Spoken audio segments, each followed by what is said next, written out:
Você já se perguntou quais animais estavam na Arca de Noé? Apenas 2 animais são mencionados pelo nome na Bíblia. Então, durante séculos, os artistas preencheram as lacunas com contos fantásticos e ciência emergente. Um dilúvio épico, um decreto celestial, um zoológico carismático. A Arca de Noé, do livro de Gênesis, ganhou seu lugar como uma das passagens mais famosas da Bíblia. Mas quais animais acompanharam Noé em seu navio construído por ele mesmo? É uma questão complicada, dado o silêncio da Bíblia sobre as espécies envolvidas. Apenas 2 animais são mencionados pelo nome em Gênesis: um corvo e uma pomba, que Noé enviou para descobrir se o dilúvio havia diminuído o suficiente para tornar a terra habitável novamente.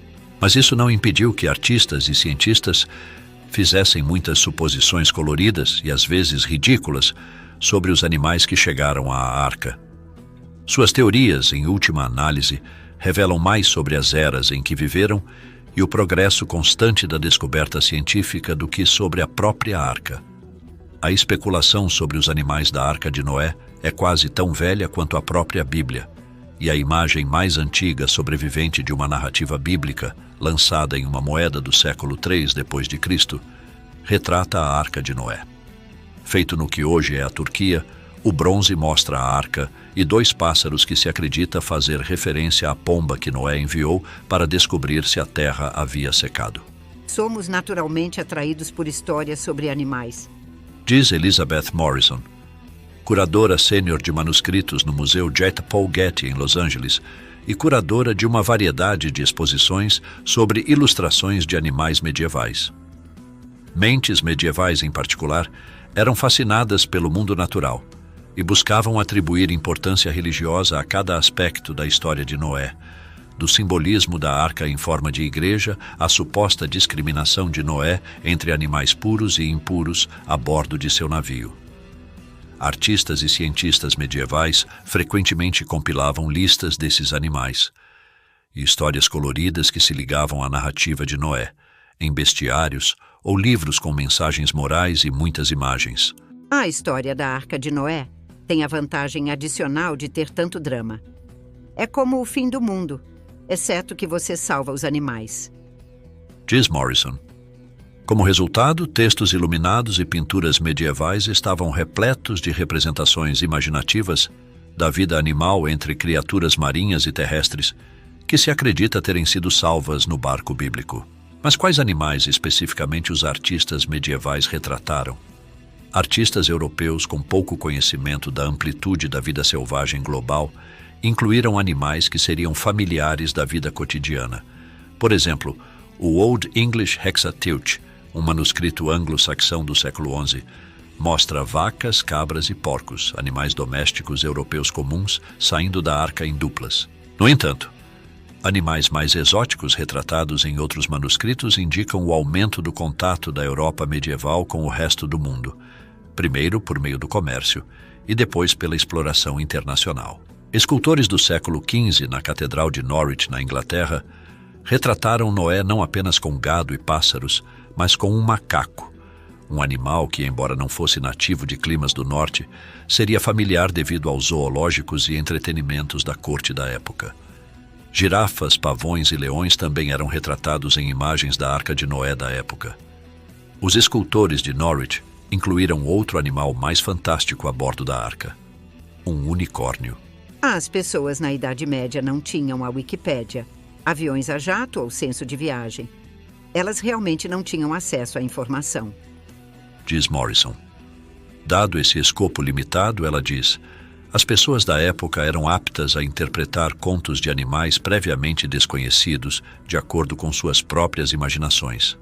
Como resultado, bestas como unicórnios, grifos e criaturas semelhantes a dragões são frequentemente retratadas ao lado de animais da vida real em bestiários e textos iluminados que descrevem a arca. Pessoas medievais podem ter pensado que criaturas como unicórnios e dragões eram plausíveis. Mas o conto da Arca de Noé foi amplamente interpretado como simbólico até depois da Reforma no início do século XVI, quando estudiosos começaram a se envolver com ele, como um evento literal da história. Isso apresentou desafios reais para os intelectuais encarregados de enquadrar os detalhes da história com conceitos científicos emergentes e a incrível variedade de animais descobertos durante um surto de navegação e exploração europeia. Isso levou ao que a historiadora científica Ruth Hill chama de o debate original e mais contestado sobre as origens das espécies antes de Charles Darwin, e uma onda de teorias concorrentes sobre animais na Arca de Noé.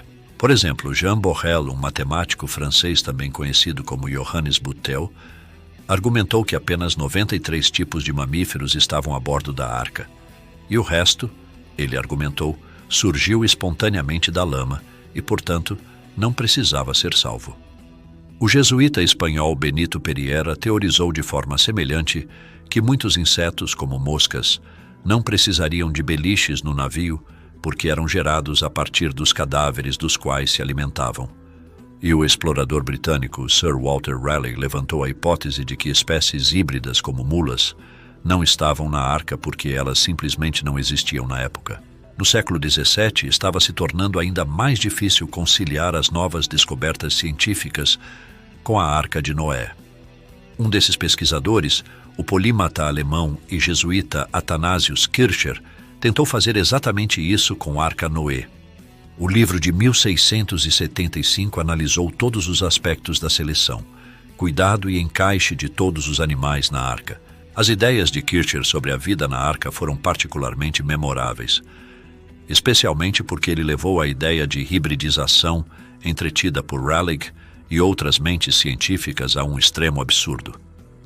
Ele argumentou que muitas espécies terrestres eram na verdade híbridas e poderiam ser deixadas seguramente fora da arca. Entre elas, girafas, um híbrido de camelo-leopardo e os tatus, como produto do acasalamento de tartarugas com porcos-espinhos. Nenhuma das teorias era verdadeira. Por causa das possibilidades apresentadas por esses chamados híbridos, Kircher imaginou que Noé precisaria de apenas 130 tipos de mamíferos de 4 patas, 30 espécies de cobras e 150 espécies de pássaros para repovoar a Terra após o dilúvio.